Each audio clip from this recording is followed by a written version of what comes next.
মহিলারা লেগে কষ্ট না, বাচ্চা টাচ্চা নিয়ে আসলে আমরা দাঁড়ায় থাকা হয়, একটু যদি বসার একটু সুযোগ দিত ওইটাই আমরা লেগে একটু ভালো হইতো।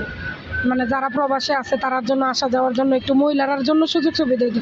ছেলেরা দাঁড়ায় থাকতে পারে, কিন্তু মহিলারা একটা বাচ্চা টাচ্চা নিয়ে দাঁড়ায় থাকা খুব কষ্ট, এইটাই আর কি। বসার জন্য একটু জায়গা হলে একটু দেখতো ভালো লাগতো, একটু বসতাম আর কি। বাচ্চা কাচ্চা নিয়ে পুরুষ মানুষ তো দাঁড়ায় আছে সবাই, আমরা একটু বসতে পারতাম আর কি। ওয়াশরুমও নাই দেখলাম, আমি তো ফার্স্ট টাইম আসছি, ওয়াশরুমও নাই দেখলাম যে হ্যাঁ ফার্স্ট টাইম আসছি, ওয়াশরুম নাই, বসার জায়গা নাই, মানে এমনি দাঁড়াই আছি।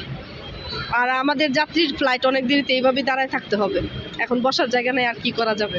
যাত্রীদেরকে যাতে হয়রানি না করানো হয়, ব্যাগগুলো যাতে মানে সাধারণভাবে চলে আসে।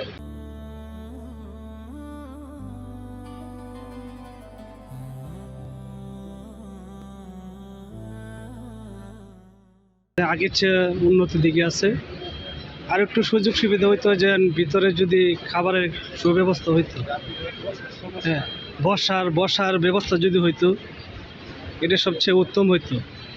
যাত্রীরা টয়লেটে একটা বিলম্বের মধ্যে পড়ে যায়, হ্যাঁ ওয়াশরুমে যাইতে গেলে সিরিয়াল ধরে যাইতে হয়, ওয়াশরুমে বেশি একটা অসুবিধার দিকে পড়ে যায় যাত্রীরা। এয়ারপোর্টের উপরে মানে একবারে মানে জাম দর লেগে যায়, যাত্রীদের যাওয়া অসুবিধা হয়, ভোগান্তি, যাইতে সমস্যা হয়, সহযাত্রীর জন্য বেশি একবারে মুখে চলে আসে, তো হয়রানি হয়। যারা লাগেজ মানে নিরাপত্তা নাই তারা নিয়ে আসে, রাখে, ওটা সঠিক মানে স্থানে থাকে না, নেওয়া যায়। বাংলাদেশ একটা এয়ারপোর্ট, যে ভালো সেবা পাওয়া যায়, অনেক দূর দূরান্ত থেকে লোক আসে, সকলে যদি একটু ভালো সেবা পায় আমি এটা মনে করি।